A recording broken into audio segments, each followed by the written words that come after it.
Welcome back to the cryptoworld channel, everyone. My name is Josh, and right now, Bitcoin is still playing out this bearish divergence, but in just a moment, I'll be revealing what we can expect for this pullback while the price is now running into critical support and flashing a new signal that we need to pay attention to, while right now, I am entering into my next Bitcoin trade, which I'll share in just a moment, while Ethereum is also running into critical short-term support, and Solana is continuing the breakout to the upside. So I'll be talking about all of that and more in this video, so make sure you watch this video to the end so that you don't miss out on any of this important information. First of all, just giving you a quick update here on the weekly Bitcoin chart, and I covered this chart right here in more detail in my last video, but just giving you a really quick recap. Basically, right now the price of Bitcoin is somewhat struggling around the current all-time high level, or basically the all-time high that we set at the last bull market top. And so, of course, the last major bull market top, that was at around 69,000 in the 2021 bull market. And so this white line right here in the current day price action on the right-hand side of the screen is at around 69,000, the current or the old all-time high. But the left-hand side of the screen shows the last entire bull cycle all-time high. This is the last bull market back in 2020 going into 2021. And this level on the left-hand side of your screen is the $20,000 level, because that was the old all-time high back from 2017. And so this was the all-time high breakouts that we saw in the last bull cycle back at the end of 2020. And because this is on the weekly time frame, each one of these candles is an entire week, so we actually struggled around that all-time high breakout for a few weeks, for almost a month, before we eventually saw the breakout to the upside. And even though these small pullbacks right here on the left-hand side of your screen look like very small pullbacks, just slight moves to the downside, of course, this is looking at the weekly time frame. So in reality, these are actually some decent-sized pullbacks. Like, for example, we saw a 16% pullback right there, or on this weekly candle, almost a 17% pullback. And so obviously it's very normal to see 10 to 20% pullbacks even at around that all-time high level just before eventually seeing a major breakout further to the upside. And so once again, that's exactly what we saw last time, and we're basically repeating history once again with the price somewhat struggling around that all-time high breakout. And at least as of right now, from the current all-time high, the highest we've ever gone, to the local low in this weekly candle, we've pulled back roughly around 12%.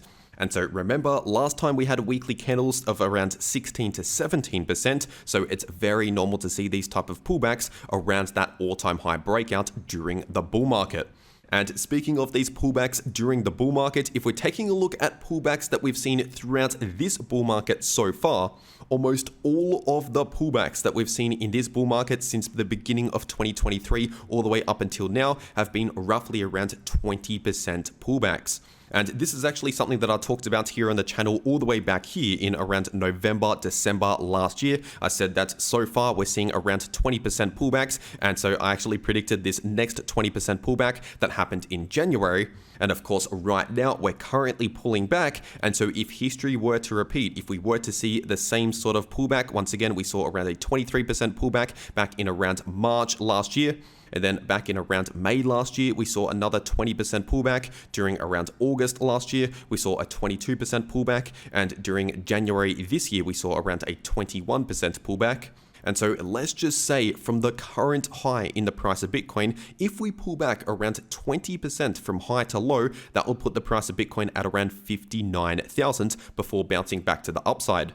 But we also have to understand that this time around, we have the spot Bitcoin ETFs trading. First of all, these first three pullbacks in this bull market back in 2023, the spot Bitcoin ETFs in the US did not even exist back then. They were not even approved.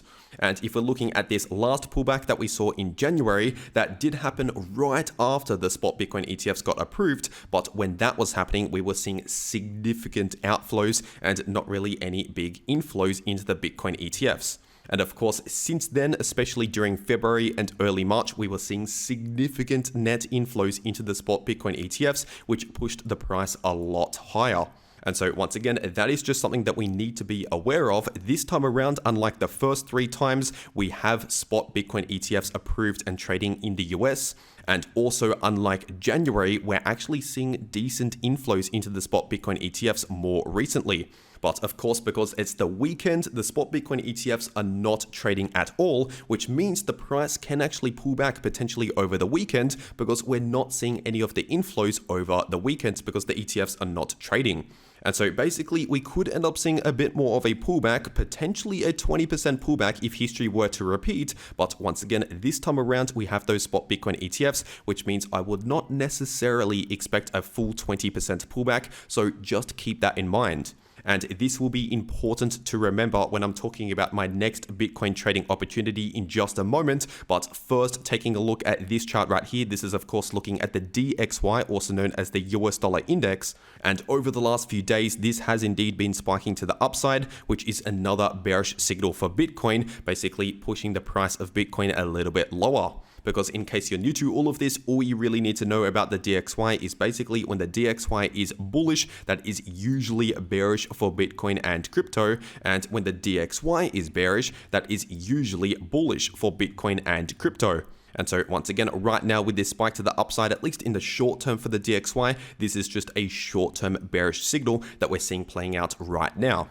But ultimately, when we're looking at the bigger picture, the larger trend at play for Bitcoin, we are clearly still within a bullish trend despite these short-term bearish moves that we see here and there during the larger bullish trend. And so essentially during a larger bullish trend, also known as a bull market, short-term pullbacks along the way are basically opportunities to either enter longs or buy Bitcoin during a bull market. But as always, that is not personal financial advice, that's just pointing out where the opportunities are during a Bitcoin bull market. And now with that being said, zooming into the shorter term, looking at the 8-hour Bitcoin chart, we still have this bearish divergence playing out on the chart that I've been talking about since all the way back up here and warning here on the channel. And so once again, as I've been saying since all the way back up here, this bearish divergence is telling us that we are losing bullish momentum in the short term, and we're most likely going to see either short-term bearish price action, if not neutral price action, as the most likely scenarios, at least in the short term. And so obviously this is playing out as expected in the form of a short-term pullback, which is one of the most common outcomes from a bearish divergence. But remember, this short-term bearish divergence does not necessarily change the larger bullish trend. And if we're zooming further into the short term, looking at the 4-hour Bitcoin chart, as of right now, the price of Bitcoin is actually experiencing a short-term bounce from this area of support sitting in between around 65,000 to 66,000. And so at least for now, that is the short-term area of support to pay attention to. But in a more bearish scenario, let's just say if we broke below 65,000, then in that case, the next important area of support in the short term is sitting in between around 61,000 to 62,000. And now if this short-term bounce continues, the next resistance to pay attention to is this price range sitting in between around 68,500 to 70,000. And above that, we have more resistance in between 73,000 to 74,000. And if we zoom further into the short term right now, we can see a new short-term bullish divergence actually active and playing out here in the short term once again. Because right now we have indeed confirmed lower lows in the price of Bitcoin in the candle closes while confirming higher lows in the 1-hour Bitcoin RSI. And so just like what we saw here, this means we're most likely going to see either a slight bullish relief, if not some choppy sideways price action as the most likely outcome just in the imminent short term, as in talking about potentially over the next day or so. Because once again, as I said yesterday, right around here, I said I no longer expect this short-term bullish divergence to play out because it's only on the 1-hour time frame, and usually these very small patterns on the 1-hour time frame only play out over around a day or so before they basically fade away and invalidate. So just keep that in mind. It's important to understand the difference between the different time frames. Here on a very small time frame like the 1-hour chart, this is only looking at small short-term moves that play out fairly quick. And so if we're zooming out on that 8-hour time frame, once again, this bearish divergence has been playing out a little bit longer because it's on a larger time frame compared to the 1-hour chart. But ultimately, when we zoom all the way out, we're still within a larger bullish trend, which is very significant right now on the larger time frames. And so with all of that being said, taking a look at my next Bitcoin trade, which right now the price of Bitcoin has only just hit a couple of my early buy orders, my early entry levels. So essentially this trade is only a small trade right now because it's only just entered the first couple of buy orders. And so right now this is only a $10,000 trade, but the idea is to grow this to a 6-figure trade. And essentially the idea for this trade is to have a massive long position built up for the next major bounce to the upside in the larger bullish trend. And as you can see here on my Bybit account, these are all buy orders basically to enter this long position. And so essentially, if the price of Bitcoin turns back to the downside and continues this short-term pullback, then that will just trigger more and more buy orders, which will increase the size of that long position. And as of right now, I have all of these buy orders to enter this trade spread out evenly all the way down to 59,000. Now, that does not mean that I think the price of Bitcoin is definitely going to go to 59,000, because if that were the case, if I thought, yes, we're definitely going to go to 59,000, then I wouldn't have all of the buy orders above that level. I'll just have one big buy order at 59,000. And so instead of betting everything on just one specific scenario playing out based on one entry price at one specific level, once again, I have a lot of buy orders all spread out here. So it doesn't matter if we bounce at 65,000 or 63,000 or 61,000 or 65,000. Either way, if we bounce anywhere around there, I am making money. And remember, as I said earlier in the video, if we're looking at previous pullbacks in this bull market, if we actually see that full 20% pullback, that will take us down towards around 59,000, give or take. And so if that full 20% pullback plays out, then that will enter this entire trade right here on the chart by entering all of these long position entry prices, all of these buy orders.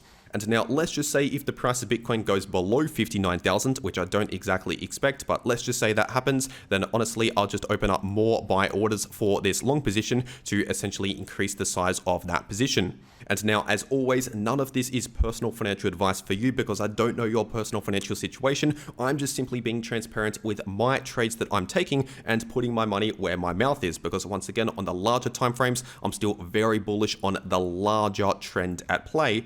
It's just right now in the somewhat shorter term, obviously we're seeing a bit of a short-term pullback due to this bearish divergence, for example, or the DXY spiking or other factors like the ETF inflows starting to slow down. But ultimately, this is just happening in the somewhat shorter term, as we've seen time and time again throughout this bull market. But ultimately, I still think we're within the bull market, within the larger bullish trend, which is why I'm scaling up this massive long position. And if you want to take trades just like this to maximize your profits in crypto, then make sure to check out Bybit, which is the exchange that I'm trading on right here. And if you use the link down below this video to Bybit, you can get up to a $30,000 deposit bonus, but only if you use that link down below this video.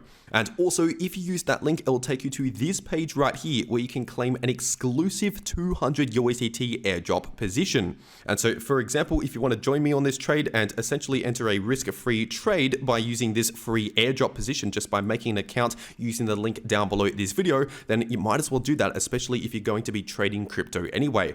And so once again, check this out. First link down below this video if you want to take a trade just like this, for example. But for whatever reason, if you cannot access Bybit or if you cannot KYC on Bybit, there is also Bitflex, which is another crypto exchange similar to Bybit, but you don't need KYC for Bitflex. And so I'll also make sure to leave a link to Bitflex in the description down below and in the pinned comment. And if you use that link down below this video, it'll take you to this page right here where you can enter an exclusive Apple Watch Series 9 giveaway happening over at Bitflex just by trading crypto. So once again, if you're going to be trading crypto anyway, you might as well check out those links down below this video to get those extra bonuses and giveaways. And something else to pay attention to is the Bitcoin liquidation heat map. Right now, we do have a little bit of liquidity in the short term to the downside, sitting at around 64,500, give or take. But other than that, we have a lot of liquidity, at least in the short term here, to the upside. First of all, we have some liquidity at around 71,000, a lot more liquidity at around 72,500 to 73,000, and a lot of liquidity starting at around 74,000, going all the way up to 76,000. And in case you're new to all of this, usually the price of Bitcoin goes towards where there's a lot of liquidity, which once again, this is another reason why we could potentially see more of a bounce back to the upside, at least eventually, whether that's right now or after a few days of more bearish price action. Either way, we're most likely going to eventually recover back to the upside. And on top of all of that, of course, there's only around 1 month to go until the next Bitcoin halving, which is a once every 4-year event and an extremely fundamentally bullish Bitcoin event. And so once again, due to all of this information, this is why I'm scaling into a long position right now. And basically, the further Bitcoin dumps, the more I enter into that trade. Basically, the lower we go, the longer I get for Bitcoin. But anyway, with that being said, taking a look at Ethereum on the weekly time frame, and right now we're actually retesting a critical area on the chart, sitting in between around 3.4k to 3.5k. And this is based on previous resistance now acting as new support. And if we're taking a look at this weekly Bitcoin chart, this is the Fibonacci retracement tool on the linear settings, and the 78.6% Fibonacci level has been acting as resistance very close to 4.1k, as I said in my last video. And also on this chart right here, we're essentially retesting that previous golden pocket, which is the most important Fibonacci area on the chart, and that's sitting in between, once again, around 3.4k to 3.5k if we're looking at the fibs on the linear settings. And so it's actually quite important for the price of ETH to hold above this area, hold above 3.4k at least, because otherwise, if we actually see a confirmed break back below 3.4k, the next significant support for the price is starting at around 2.9k if we're looking at this chart, or this chart, it's actually starting at around 2.7k. But once again, between now and then, we still have this important area to pay attention to, once again at around 3.4 to 3.5k. And as of right now, obviously in terms of the larger trend at play, we're still clearly within a larger bullish trend on the weekly time frame, forming significant higher lows and higher highs in the price, despite the current short-term pullback. And so for that reason, I am still in my Ethereum long position right now that I actually entered at much lower prices and shared here on the channel as soon as I entered that trade. And so right now that trade's already sitting in massive profits, and I still have my stop loss for that trade already sitting in massive profits. So even in the worst case scenario, if we just crash back to the downside right now, that will just trigger my stop loss in massive profits and exit me out of the trade automatically. And once again, if you want to take trades just like that to maximize your profits in crypto, check out those links down below this video if you want to get those extra bonuses over on those exchanges. And now if we're taking a look at the short term, right now the price of ETH is running into critical support and slightly bouncing from support, sitting in between around 34.60 going up towards around 35.30. But if we break below this area of support, then in that case, the next important area of support is sitting in between around 3.3k going up towards around 33.50. And as for resistance, obviously over the last 1 day, we saw a perfect rejection from this area of resistance, which I talked about in my last video. And that area is sitting in between around 37.50 to 3.8k. And these other levels of resistance to the upside have not changed over the last 1 day. So if you want to know more about this chart right here, then check out my last video here on the channel. And now if we're taking a look at the price of Solana on the weekly time frame, right now we're still seeing a bullish breakout for Solana, which is something that I've been talking about over and over again here on the channel. And obviously this bullish breakout for Solana is happening while the rest of the crypto market basically is pulling back. And one of the reasons that's actually pushing Solana to the upside, honestly, is meme coins at the moment exploding on Solana. And of course, if you're wanting to trade any tokens on Solana, you're going to have Solana to pay for the gas fees or the network fees. So that basically means if there's anything built on top of Solana that's doing well, for example, a meme coin, then of course the underlying network, aka Solana, is also going to perform well. But other than that, nothing has really changed over the last 1 day on the weekly time frame. We're still looking very bullish, forming higher lows and higher highs, as I've been saying for a long time now on the channel. And the next significant resistance is the old all-time high at around 250 to 260. But as I said in my last 2 videos over the last few days here on the channel, we do have short-term resistance to pay attention to at around $200. But either way, no matter what happens in the short term, if we're looking at the larger timeframes, once again, we're looking very bullish. And if you want to trade these moves in the price of crypto, check out those links down below once again. And if you want to actually know how to trade crypto, whether that's bullish, bearish, or chopping around sideways, then make sure to watch these videos popping up right here on your screen. The video in the top left shows you how you can make money with long positions or short positions if the price is bullish or bearish. And the video in the bottom left shows you how you can easily profit from choppy sideways price action. But anyway, that is everything that I have to say for today. I really hope you enjoyed, and I'll see you all in the next video.